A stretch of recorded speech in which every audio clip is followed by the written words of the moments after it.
नजर आ रहा है? सर केस 4 की डायग्नोसिस बता दें, वो फिर बीच में नेट चला गया था, वो कंप्लीट नहीं हुआ था जी।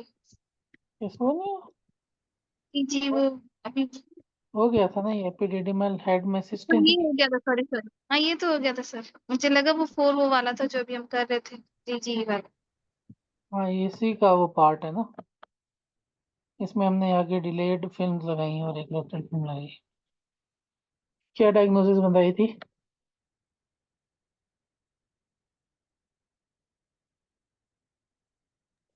Sir uterovesical fistula. यूट्रो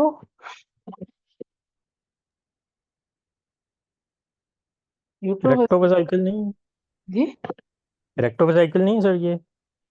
नहीं, फीमेल पेशेंट। वो साइको वजाइना। वैसे को वजह वो जाइको वेजाइनल फिस्टुला। ये पेशेंट प्रेजेंट करती है क्या? वेजाइना से यूरिनेशन हो रही इसकी सर उसमें। इसमें कोई कोई हिस्ट्री मिलेगी या ऐसे नेक्स्ट नेक्स्ट इन्वेस्टिगेशन साथ लीजिए, नेक्स्ट वाला इमेज साथ लगेगा तो डायग्नोज होगा या फर्स्ट में ही करना हाँ, होगा? एग्जामिनर जो होगा ना वो पहले ये लगाएगा। ये इसी तरह आया हुआ है ये इस्लामाबाद के सेंटर में। इसमें बड़ा स्ट्रीक ऑफ कंट्रास्ट नजर आ रहा था पोस्टीरियर टू द ब्लेडर, और इसमें ज्यादा अच्छी तरह स्पेसिफाई हो रहा है। इसका कॉन्फ़िगरेशन देखें ना, वो तो ये कॉन्फ़िगरेशन है और ये सामने वाले का ब्लेडर का कॉन्फ़िगरेशन।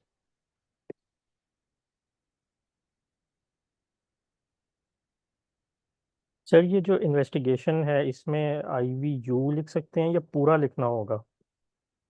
पूरा किया नहीं, नहीं पूरा लिखना होगा। ठीक, और जो कंट्रास्ट इनहेंस्ड होता है वो भी पूरा लिखना होगा, कंट्रास्ट इनहेंस्ड CT या MRI? जरूरी है कि अच्छा है, बेहतर है कि जल्दी लिख लिया करें, लेकिन वो आपके उस पर डिपेंड करता है ना। आपकी राइटिंग स्पीड में, अगर आपकी राइटिंग स्पीड स्लो है तो CEMRI लिख।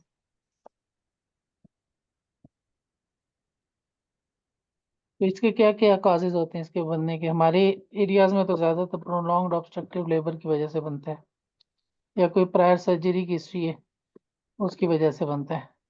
पेल्विक मैलिग्नेंसी में भी बन जाता है, यूट्राइन रप्चर में भी बन जाता है। तो सिस्टोग्राम करके, इसके लिए वैसे सिस्टोग्राम करके जी। इस बच्चे में क्या कॉज होगी? इसमें कंजेनिटल, ये तो आपने लिखा था ना कि ये young female. Young female urinary problem, congenital भी कोई हो सकता है कुछ और था। अंदर जाओ, ये छोटी जो है ना जाकर नेट भी बंद कर रही है और हमें पढ़ने भी नहीं दे रही। 1 मिनट जरा होल्ड।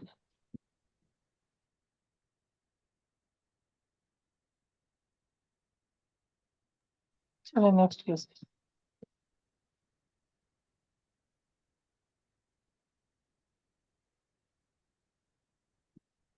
इसको क्या बनाया? Carcinoma sir. ये प्रोस्टेट कार्सिनोमा है लेफ्ट साइड पे, इन्वेजन भी है।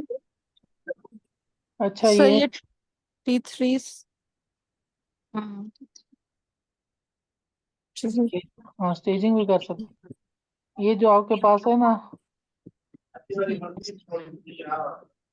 इनमें से रेक्टल सी है, ये प्रोस्टेटिक सी है मेल में, स्टमक सी है। ये बहुत इंपॉर्टेंट है फीमेल्स में। यूट्राइन सी है, सर्वाइकल सी है, इनकी जितनी भी। और फीमेल्स में ब्रेस्ट का बायरेट्स 5 और बायरेट्स 2, ज़्यादातर या 5 लगाते हैं या 2 लगाते हैं ये केसेस। फिर रेक्टल के साथ पायरेट्स आपको, और सॉरी इसके प्रोस्टेटिक के साथ पायरेट्स, और रेक्टल की स्टेजिंग जो होती है, ठीक है, उसको कौन सी स्टेज में करेंगे? पेरीरेक्टल फेशिया इन्वॉल्व है, साथ पेरिटोनियम इन्वॉल्व है, उसमें से कौन सी स्टेज होगी? तो ये सारा आपने डिटेल में, ये जो मैंने जितने कैंसर बताया ना, ये सारे डिटेल में पढ़ना है। और साथ पायरेट्स का भी पूछ लेते हैं। तो ये सर ये पायरेट्स फोर्थ इमेज क्या है? फोर्थ इमेज में क्या दिखा रहे हैं? रिस्ट्रिक्टेड डिफ्यूजन, DWI और ये ADC में बायरेट्स के बाद क्या लिखा है? बायरेट्स के लिखा बाद हुआ है। क्या लिखा था? मैं आवाज नहीं आ रही थी। जी क्या कह रहे हैं? पायरेट्स के बाद ब्रेस्ट, ब्रेस्ट में बायरेट्स 5 दिखाते बायरेट्स हैं के या बाद क्या बायरेट बोले? आवाज नहीं आ रही थी। ब्रेस्ट CM है ना, ब्रेस्ट जो आपके पास इसके लगते हैं ना बाद लीजेंस, या तो या इसके बायरेट्स बाद क्या 2 बोले? या बायरेट्स 5 होते हैं, इन बिटवीन वाले नहीं लगते, ज्यादातर वाइवास में क्लियर कट लगते हैं। पायरेट्स के लीजन्स आपको दिखाते हैं और अपना रेक्टल CA दिखाते हैं, स्टमक CA बहुत ज़्यादा आता है। तो इन सब की स्टेजिंग रेटिंग ये सारी चीज़ें आपने करनी। पैनक्रियाटिक CA भी बहुत ज़्यादा आता है, तो ये ज़्यादा इम्पोर्टेंट। कोलेंजियोकार्सिनोमा HCC, ये सारी चीज़ें आपने डिटेल में करके जानी। इनमें से एक वुमेन इमेजिंग में तो सर्वाइकल CA या यूट्राइन CA, इन दोनों में से एक लगेगा ही लगेगा। ओवेरियन CA, तीनों में से ये लगेगा ही लगेगा। तो बाकी ये इसकी की है, ये आप लोग इसका स्क्रीनशॉट ले लेना।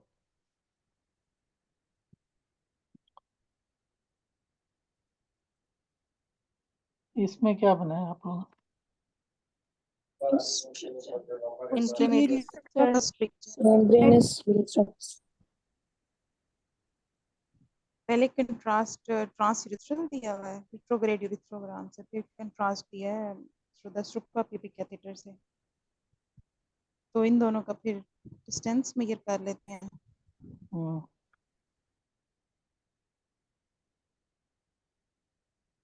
एंटीरियर और पोस्टीरियर के दरमियान कंप्लीट स्ट्रक्चर है। और फिर ये पूछते हैं कि RUG कैसे करते हैं और MCUG कैसे करते हैं, और कंट्रास्ट के बारे में भी पूछते हैं। तो ये वाली चीज़ें भी आपने तैयार करके जानी है। टेक्निक्स आपको पता होना चाहिए। RUG में जो है कैथेटर यूरेथ्रल मीएटस में डल लगा होता है, फिर उसके साथ हम देते हैं तो उसमें एंटीरियर यूरेथ्रा जो होता है वो सही तरह नज़र आता है। और फिर थोड़ा सा पीछे स्ट्रीक ऑफ कॉन्ट्रास्ट जो है वो यूरिनरी ब्लैडर में जाता है। जबकि MCUG में हम सुप्राप्यूबिक कैथेटर के जरिए दे सकते हैं, और उसमें फिर पोस्टीरियर यूरेथ्रा नज़र आता है। अब इसमें डायलेटेड है क्योंकि आगे स्ट्रक्चर बना हुआ है इस वजह से, और आगे पैसेज ऑफ द कॉन्ट्रास्ट नहीं आ रहा। जैसे ये डायलेटेड पोस्टीरियर यूरेथ्रा और आगे जो है कॉन्ट्रास्ट ये नहीं जा रहा, ये हमने सुप्राप्यूबिक कैथेटर के जरिए दिए। पहला जो हमने दिया उसमें एंटीरियर जो यूरेथ्रा है वो नज़र आ रहा है, और आगे जाके स्ट्रक्चर नैरोइंग। इसकी कॉजेज होती हैं कि ट्रॉमेटिक हो सकता है, इन्फेक्टिव हो सकता है, और प्रोलॉन्ग्ड पॉलिस कैथेटर की वजह से। हिस्ट्री ऑफ ट्रॉमा पूछेंगे और यूरोलॉजिस्ट को रेफर करेंगे, तो वो उसमें से कोई भी प्रोसीजर करके स्ट्रक्चर को रिलीव कर दें।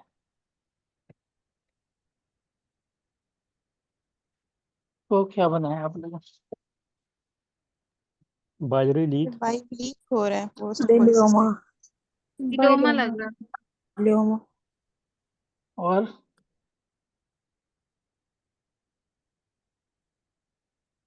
एक सर फिलिंग कैलकुलस भी है डिफेक्ट है, इसमें, स्पेलिंग डिफेक्ट है।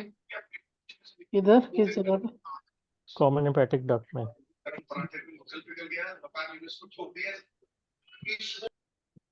और यस सर। उसके अलावा सर इंट्राहेपेटिक इसका कम्युनिकेशन Dilatation.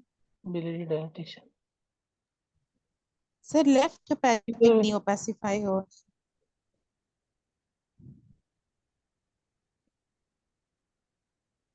लेफ्ट जो इंट्राहेपेटिक बाइल डक्ट्स हैं वो क्यों नहीं ओपेसिफाई हो रहे?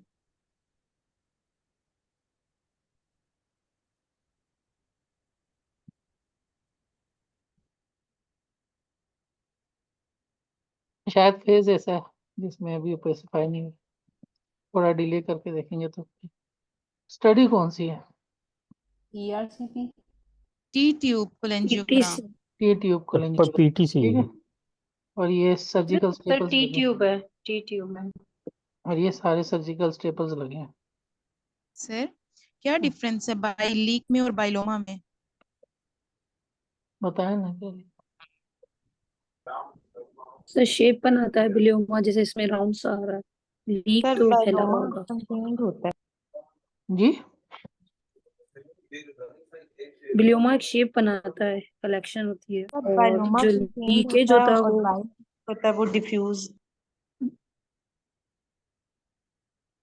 जो बायलोमा बाइल लीक है ना, वो एक्टिव यानी ड्यूरिंग प्रोसीजर हो रही है ना, बायलोमा वेल ऑर्गेनाइज किस्म की कलेक्शन बनी हुई सर जैसे ये ऑर्गेनाइज्ड कलेक्शन लग रही है अब, है। तो ये बाइलोमा है। लाइकली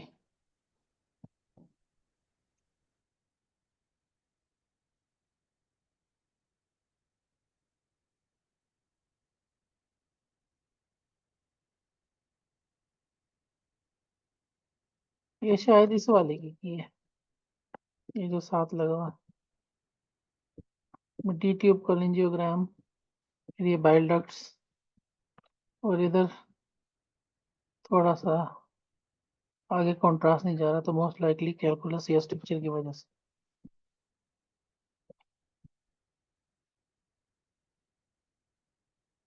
इसमें क्या होना है?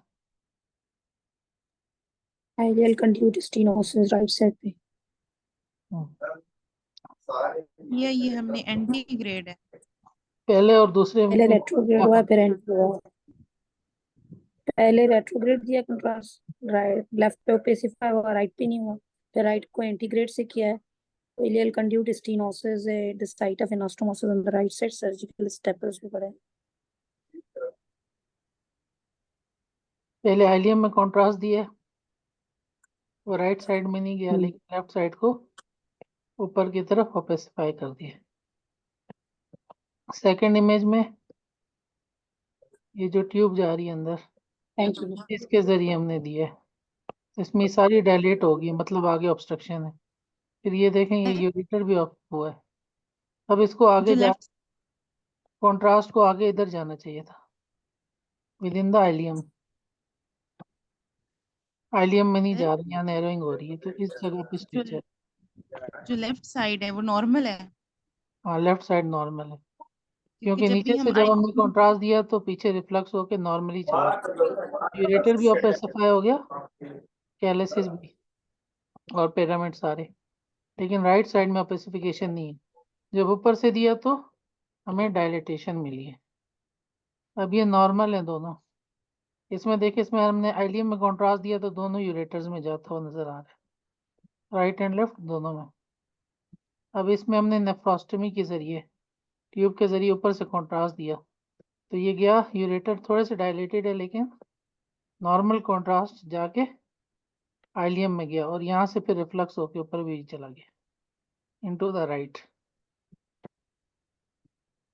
तो जो पहली इमेज थी वो आइलियल कॉन्डिटोग्राम था, जिसमें रिफ्लक्स ऑफ द कॉन्ट्रास्ट जा रहा था लेफ्ट यूरेटर और कलेक्टिंग सिस्टम में, और राइट वो नॉट ओपेसिफाइड। बाकी नेफ्रोस्टमी कैथेटर और सर्जिकल स्टेपल्स हमें राइट में आ गए। फिर हमने जो नेफ्रोस्टमी कैथेटर था उसके जरिए कॉन्ट्रास्ट दिया, तो हमें सिवियर डायलिटेशन मिली राइट कलेक्टिंग सिस्टम की और यूरेटर की, लेकिन जो कॉन्ट्रास्ट था वो आइलियम में नहीं जा रहा था, there was the ureteric narrowing at the distal right ureter. तो दिस इज सजेस्टिव ऑफ के डिस्टल यूरेटेरिक या यूरेटेरो इंटेरिक एनास्टोमोसिस स्टीनोसिस। अब इसके डिफरेंशियल्स में आएगा कि मेलिग्नेंसी की रिकरेंस होगी, जिसकी वजह से सिस्टेक्टमी की हो सकता है, डिस्टल यूरेटर में कोई मेलिग्नेंसी है, या under distension of the conduit. Next हम इसमें सीटी एब्डोमेन कराएंगे और सर्जिकल रिवीजन कराएंगे, ताकि अगर वहाँ कोई स्ट्रक्चर वगैरह मिल गए तो वो खुल जाए।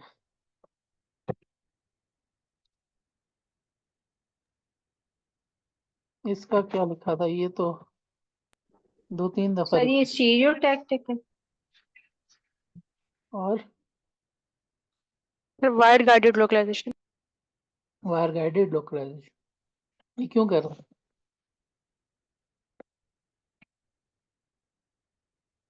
ऐसे लीयंस जो हमें नजर नहीं आ रहे होते या माइक्रो कैल्सिफिकेशंस होती हैं या प्लियोमॉर्फिक कैल्सिफिकेशंस होती हैं, तो हम उसमें ये डाल के और थ्रू आउट हम सर्जन को लोकेट कर देते हैं कि इसी एरिया में लीयन पड़ा हुआ है। तो जब आपने उसकी मेस्टेक्टमी करनी है तो वो एरिया हमने दोबारा से, जैसे ये दूसरा फर्स्ट इमेज है, तो हमने दोबारा से उसकी मेमो करनी होती है कि हमने जो लीयन दिया था उनको कॉइल डाल के, वायर डाल के, तो वो सारा आउट हो गया है, एक्सरसाइज हो गया है। अभी जब हम मेमो में देख रहे हैं तो प्लियोमॉर्फिक कैल्सिफिकेशन या थोड़ी आर्किटेक्चरल डिस्टॉर्शन बड़ी माइन्यूट किस्म की है। अब सर्जन को गाइड करने के लिए उसी को हम गाइडेंस पे डाल देते हैं वायर, और फिर दोबारा इसकी मेमो करके इसको चेक करते हैं। अब सर्जन को पता चल जाएगा कि ये एरिया है जिधर माइक्रो कैल्सिफिकेशन और वो है, तो वो सर्जरी करके इसको वो कर देगा। तो इसको प्री ऑपरेटिवली हम इसमें हुक वायर इंसर्ट करते हैं उन लीजन में जो कि नॉन पाल्पेबल होते हैं, और हमें इमेज गाइडेड इसमें हम वो वायर जो है वो लगा लेते हैं। जहाँ हमें मेमोग्राम में सस्पेक्ट होते हैं यहाँ प्लियोमॉर्फिक कैल्सिफिकेशन या सटल कोई ऐसी फाइंडिंग्स हैं which are suggestive of malignancy. So this technique is used for the small lesions which are too small to be identified physically examination में या, और उसके अलावा जो माइक्रो कैल्सिफिकेशंस होती हैं उनके लिए। तो ये बार बार पूछा जाता है ये वाला, वाइवा में भी ये लगा लेते हैं और स्ट्रोक्स में भी लगा जाते हैं। इसमें क्या है? फिर एंडोमेट्रियोमा है, एंडोमेट्रियोमा बायलैटरल। इसमें राइट साइड पे हाइड्रोसल्फेट भी है क्या? यस। और सर ये आगे एक नहीं आ image रही आ रहा है abdominal wall में भी endometrioma है। abdominal wall में। राइट साइड पे, यस। एक ये है, एक ये जब मल्टीपल डिविजन होती है ना तो सारी, और यूट्रस में भी कुछ गड़बड़, तो सारी Adenomyosis, और ये हाइड्रोसेल। ये हाइड्रोसल्फेट। एक मिनट जी।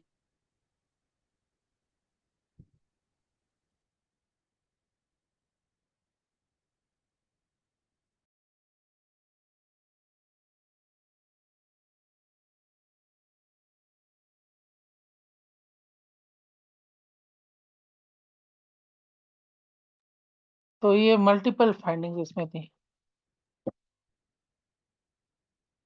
इसमें एंडोमेट्रियोमास भी है, साथ वो एडिनोमायोसिस, उसमें क्या कहते हैं यूट्रस में, और स्कार एंडोमेट्रियोसिस। सबसे बड़ा क्लू जो आपको हिस्ट्री में देते हैं वो साइक्लिक पेन देते हैं। बाकी उसमें हाइड्रोसल्फिंग्स भी था, वो right side left side. Uterus बल्कि था, although widening of the junctional zone उसमें कहना बड़ा मुश्किल।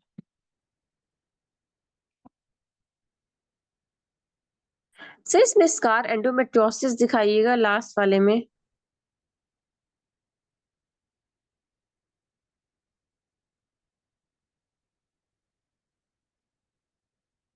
ये यूट्राइन वाल है, मे भी इसको इसने लेबल किया हुआ। ये जो इधर आ रहा है इनको उसमें यूट्रस पे तो मुझे नहीं लग रहा।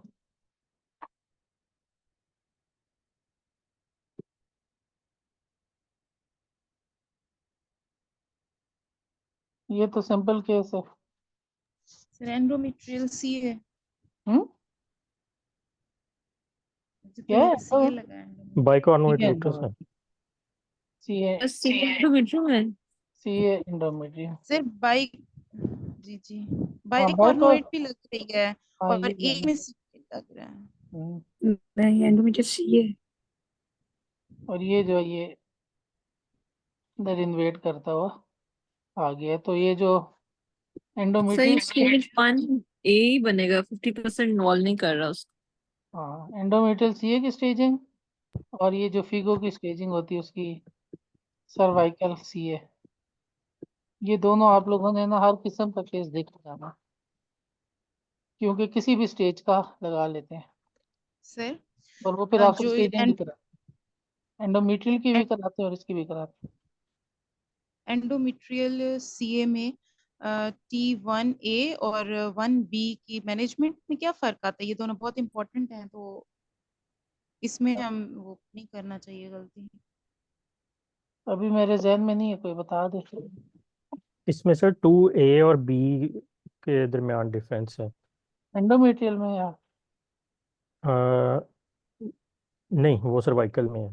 सर्वाइकल में ना 2B वो होता है, 2B है या उससे नीचे वो उसमें पैरामीट्रियम सर्जरी करते हैं सर 2B का भी। पैरामीट्रियम इन्वेजन में ट्रेंड हो जाती है आपकी ट्रीटमेंट। 1B में नोडल स्प्रेड क्या जो है रिस्क पैरामीट्रियम में फिर क्रिएटिव मोर देन 50% इन्वेजन होती है तो वो 1B बनता है, और उसमें नोडल इन्वॉल्वमेंट जो है वो उसका रिस्क काफ़ी ज़्यादा हो जाता है। 1A जो है उसको सर्जरी के लिए रिमूव किया जा सकता है, इसमें नोडल यानी 1A तक 1A लेस तक देन सर्जरी 50%।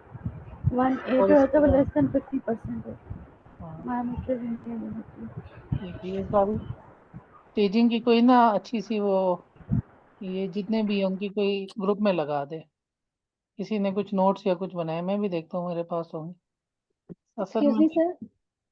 काफी पहले किया था, लेकिन ये चीजें सारी बहुत अच्छी तरह सर करते जानी।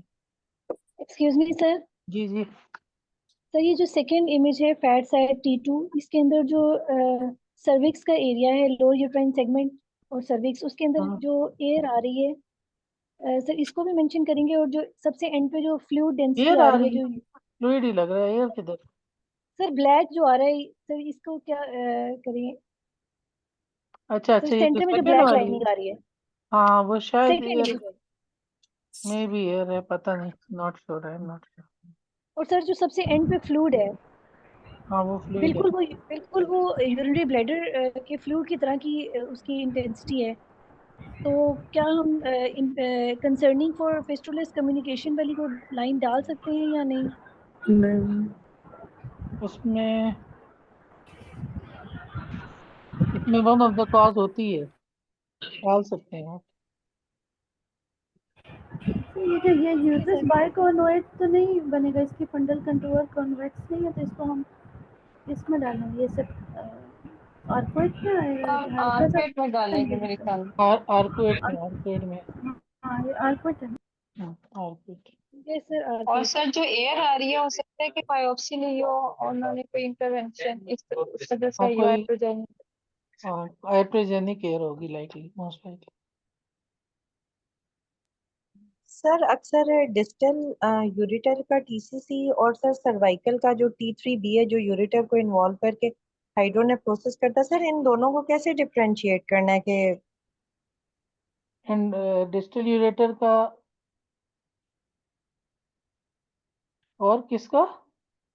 वो सर्वाइकल सीए की बात। डिस्टल यूरिटर का और सर्वाइकल सर का तो सर्वाइकल सीए का जो सर्वाइकल कि में 2B एंड 3B। 2B में पैरामीट्रियम जाता है 2A में, और ये 3B का पूछ रही हैं कि हाइड्रोनेफ्रोसिस हो जाती है, पेल्विक साइड वॉल चली स्टेजिंग जाती का है पूछ जैसे। रही है। जी सर स्टेजिंग का नहीं मैं पूछ रही, मैं ये पूछ रही हूँ कि इनका एपिसेंटर हमने किस तरह एट द स्पॉट इमेज पे डिसाइड करना है कि ये वो सारे सर्विक्स से दिखाएंगे ना, वो 3-4 तरीके से दिखाएंगे। टीसीसी तो अलग होता है बिल्कुल, टीसीसी में ब्लेडर या वो जो उसका जंक्शन होता है वेजाइको यूरिटेरिक जंक्शन, वहाँ मैस होगा, इसमें सर्विक्स में मैस होगा। यूरिटर में भी होता है ना। और जब सर्विकल सीए जब उसको यूरेटर को इन्वॉल्व करता है, वो तो बहुत अगली मैस होता है, इतना बड़ा, उसमें तो देखने की कोई वो भी नहीं है। कोई माइक्रो चीज तो नहीं होती ना कि जाके यूरेटर को पकड़ेगा। यहाँ आपके सर्विक्स है, वहाँ बहुत बड़ा मैस होगा, वो जाके उसको यूरेटर को इन्वेट किया होगा, उसमें तो कोई क्वेश्चन नहीं होगा।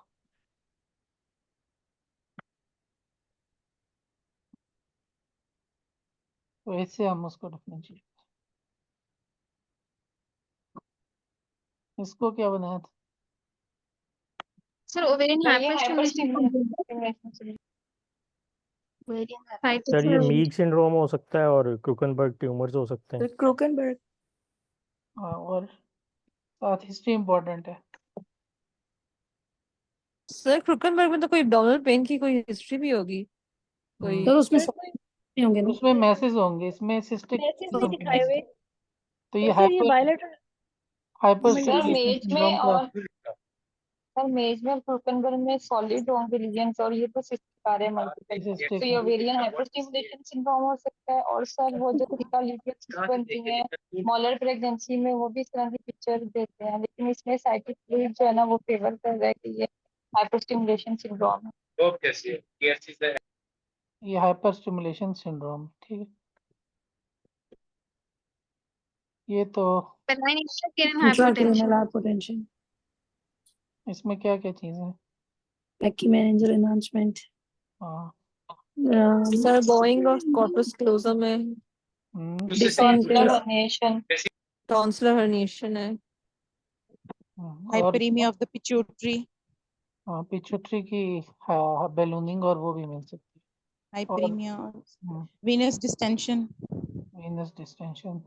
और हाइपोटेंशन में क्या मिलेगा? हाइपरटेंशन में क्या मिलेगा? हाइपोटेंशन है ना? सर ये तो हाइपोटेंशन है ना, तो हाइपरटेंशन में इसके उलट हो जाएगा ना, क्या क्या स्टेनोसिस। जैसे इसमें डिस्टेंशन है उसमें स्टेनोसिस हो जाएगी उसमें एम्प्टी और सेला, एम्प्टी सेला होगा, स्लीव्स ऑफ सीएसएफ आ जाएंगी अराउंड द ऑप्टिक नर्व्स, हाँ ऑप्टिक नर्व से और कितनी होती है?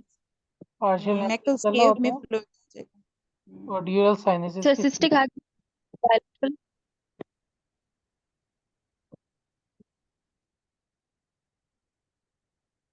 इसमें कौन सा साइन कोलिडोकोसिस दिखा रहा है? Type 1, double duct sign। Double duct sign है इसमें, देखे ना दोनों में दिखाने का कि पेनक्रियाटिक डक्ट भी डायलेटेड है और सीबीडी भी डायलेटेड है, इंट्राहेपेटिक बिलियरी डायलेटेशन भी। तो हो सिर्फ सकता है कि पेंक्रियाटिक कोई डक्ट को मार्क करें। जब ये दोनों, ये देखिए pancreatic duct, double duct sign है, तो फिर इसका मतलब है एम्पुलरी या पैरा एम्पुलरी कोई ट्यूमर हो सकता है। ठीक है, तो ये इसके लिए ज़्यादा स्पेसिफिक है। एक रेडियोलॉजिस्ट का मैं वो कर रहा था, वो अमेरिकन रेडियोलॉजिस्ट थे, वो कहते जब मैं फेलोशिप करने गया तो उनके जो अटेंडिंग थे ना उन्होंने ये साइन डिस्कवर किया था, डबल डक्ट साइन। कहते मैं इतना नर्वस हो गया कि इतने बड़े रेडियोलॉजिस्ट, तो डबल डक्ट साइन किसी अमेरिकन रेडियोलॉजिस्ट ने, ये 1990s में आया था डबल डक्ट साइन। अच्छा जी, इसको क्या बनाए? सर ये polyarteritis nodosa हो सकता है, इंट्रारीनल एन्यूरिज्म आ रहे हैं राइट रीनल आर्टरी में, और उसमें जो थोड़ा ब्लश भी लग रहा है, ऐसे लग रहा है कि रप्चर भी हो सकता है। बाकी रीनल आर्टरी polyarteritis है, nodosa। बाकी रीनल आर्टरीज कैसी लगनी? एफएमडी पेरेंट्स नहीं आ रही। पेरेंट्स है। एफएमडी है सर। एफएमडी। हाँ विजिड मेन आर्टरी में विजिड अपीयरेंस है सही से। मेन आर्टरी में विजिड अपीयरेंस है। सर लेकिन जो ये एंड में दो आ रहे थे ये क्या है, जो ये वाले? ये जो है जी जी ये वाले दोनों। में भी एन्यूरिज्म है कि आगे की भी लगी है, एग्जामिनर का फिल्म है। तो इसमें देखे ना इन्होंने इस तरह करके हर एक फाइंडिंग की मार्क्स रखे होते हैं, इसलिए हर पॉइंट लिखना इम्पोर्टेंट।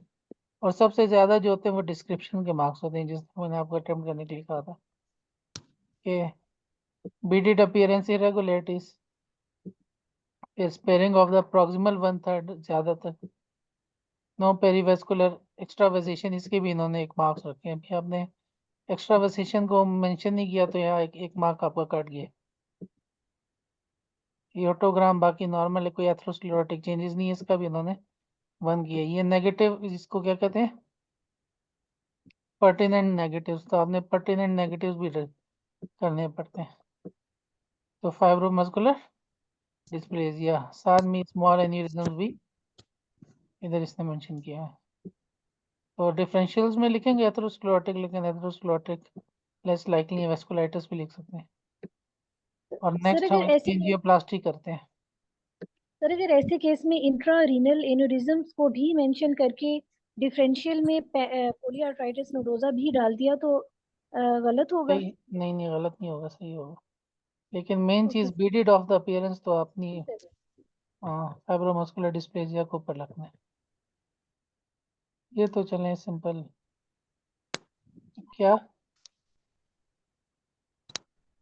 पागल paraganglioma carotid body rotated body दोनों में ट्यूमर क्या डिफरेंशिएशन पॉइंट होता है? किससे से? दोनों में क्या होता है, पैरागैंग्लियोमा और कैरोटिड बॉडी चल, ट्यूमर? जो पैरागैंग्लियोमा होता है ना, वो internal sir jugular explain when को करता है, कैरोटिड बॉडी को एक्सप्लेन करता है इंटरनल एक्सटर्नल, और जो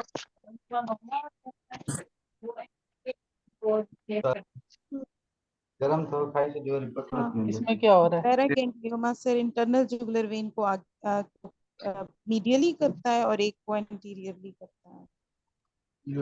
सर ये पैरागैंग्लियोमा ही है, कैरोटिड बॉडी ट्यूमर जो होता है। हाँ, तो ये क्या कर रहा है? स्प्लेइंग ऑफ एट द बाइफर्केशन कर रहा है। लाइट साइन वो बटन नहीं एडजस्ट करे में दिए सब थोड़ी सुनी मांगी स्त्री में चन्नी मां फर्दर इसमें जो है वो ऑक्ट्यूटाइड स्कैन कर सकते हैं। और इसकी बायोप्सी करेंगे कि नहीं करेंगे? बायोप्सी नहीं कर सकते इसकी सर, हाइपरटेंसिव क्राइसिस हो जाएगा। ये एग्जामिनर बहुत करता है। अगर इसमें आपने बायोप्सी बोल लिया ना तो वो आपको फिर फेल भी कर ले। वो चीजें होती हैं जिनमें फेल कर लेते हैं, तो ऐसी गलतियां अवॉइड करनी है। सर हाइपरटेंसिव क्राइसिस बायोप्सी की वजह से होते हैं, न्यूक्लियर स्टडी करने की वजह से होते हैं। इसमें ब्लीडिंग बहुत ज्यादा होती है इसलिए बायोप्सी वो अवॉइड करते हैं। बाकी हाइपरटेंसिव क्राइसिस वाला मुझे याद नहीं आ रहा कि क्यों सर होता मेरे ख्याल में कैटेकोलामीन सर वो रिलीज न्यूक्लियर की स्टडी वजह से होती है, होता सर वो न्यूक्लियर न्यूक्रोमोसाइटोमा स्टडी में है। है। ये न्यूक्रोमोसाइटोमा सर में होता है। हाइपरटेंसिव क्राइसिस वाला फियोक्रोमोसाइटोमा है। है। राइट। तो ब्लीडिंग की वजह से Infected collection है thigh में with septic emboli. बुलाई हाँ, ये सेप्टिक एम्बोला है due to septic enhancing Infected collection collection. abscesses around the hip joint. तो ये tuberculous arthritis था with the septic वो एम्बोला है। ये भी एग्जामिनर की फिल्म है, उधर एफिरी में इन्होंने लगाई थी ये, और ये एग्जाम में आई भी है। सर ये ट्यूबरकुलोसिस एटियोलॉजी जो आप इसमें कह रहे हैं, ये तो आईवी ड्रग वाले भी यही पिक्चर ही होगी, हाँ यहाँ हाँ पे एब्सेस हो सकती है। हाँ हाँ, डिफरेंशियल्स आप डालेंगे ना। ये सर डायग्नोस्ड केस था टीबी का, पेशेंट एटीटी पे था। सर, इसमें आपने सेप्टिक आर्थराइटिस क्यों नहीं कहा? सेप्टिक आर्थराइटिस है, सेप्टिक आर्थराइटिस कहा ना, सेप्टिक और ट्यूबरकुलोस।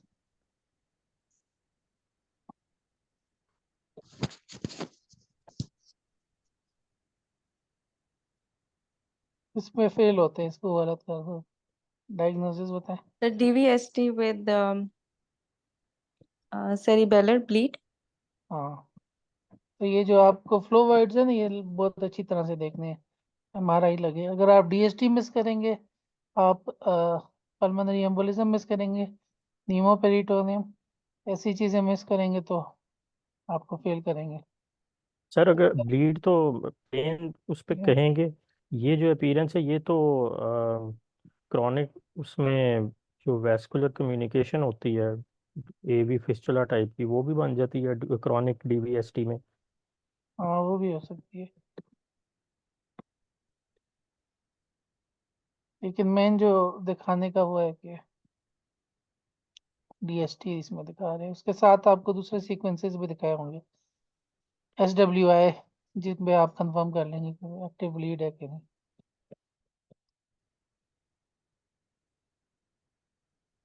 ये भी इजी केस था। Gall bladder mass with porta hepatis lymphadenopathy. हाँ, इनहेंसिंग मैस है गॉल ब्लैडर में। नॉन रिजेक्टेबल मैसिंग ये वेसल्स को हाँ इन्वॉल्व कर रहा है। हाँ, ये सारा, ये लिम्फ नोड्स हैं ये जो इसको इन्वॉल्व कर रहे हैं बाकी। तो वही लिम्फ नोड्स जो है वो इन्वॉल्व कर रहे हैं उसमें। हाँ, तो इसकी भी स्टेजिंग जो है ना गॉल ब्लैडर सीए की, ये भी इम्पोर्टेंट है। ये मेरे ख्याल से लास्ट था। Superior कैरोटिड के ophthalmic वजह vein, से मिला left superior ophthalmic vein thrombosis. हाँ, लेफ्ट सुपीरियर। पहले देखें नॉन कॉन्ट्रास्ट है और आपको एपिडेंस मिल रहा है। कभी कभी आपको इधर बेसिलर आर्टरी की थ्रोम्बोसिस दिखा देते हैं नॉन सर कॉन्ट्रास्ट। ये कंट्रास्ट एनहेंस्ड है ये वाला इमेज। नहीं कॉन्ट्रास्ट इनहेंस नहीं, सर नॉन कंट्रास्ट है, इसके साइंसेस में नहीं आ रहा। अर्ली सर पैसिफिकेशन फिर तो कहाँ इसमें आपको बायलैटरल signs? ट्रांसवर्स साइनसिस की भी थ्रोम्बोसिस है। ये थोड़ी सी हाइपरडेंस लग रही है, ये भी आपको हाइपरडेंस थोड़ी सी लग रही है, लेकिन वो हेमाटोक्रिट की लेवल की वजह से कभी कभी लग जाती है। ये नॉन कॉन्ट्रास्टिटी है। और साइनसिस क्या है, ये तो बोन नजर आ रही है ना, कौन सी साइनसिस आपके लेंस के? अच्छा नहीं ये सर, वाली नहीं, बेसिकली जो सुपीरियर ऑप्थेल्मिक ये वाली वेन की इन्हेंसमेंट है वो अर्ली उसमें आती है। मतलब जो अर्ली फेज होता है, इसी वजह से फिस्टुलस कम्युनिकेशन है कि वो आर्टरी और वेन के दरमियान फिस्टुला, इस वजह से। वरना जो आर्टीरियल इन्हेंसमेंट जिसमें सीटी का इमेज लेते हैं उसमें वेन ये नज़र नहीं आती ये इन्हेंस होती हुई। फिस्टुला नहीं है, ये थ्रोम्बोसिस है। सर किसका थ्रोम्बोसिस? ये ये ऑप्थेल्मिक वेन का थ्रोम्बोसिस है, ये सर नॉन कॉन्ट्रास्टिटी है।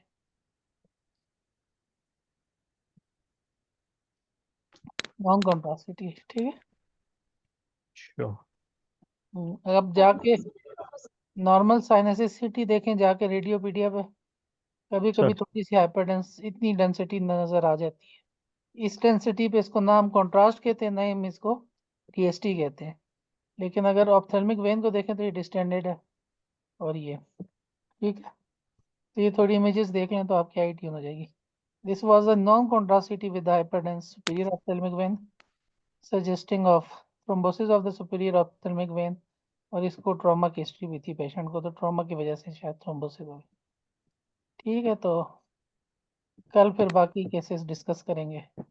कैसा था ये टेस्ट, एवरेज आप लोगों को कैसा लगा? सर अच्छा था, बहुत इंफॉर्मेटिव। अच्छा था ये, बहुत अच्छा था। बेनिफिशियल है सर बहुत, बस एग्जाम भी, डिस्कशन स्पेशली।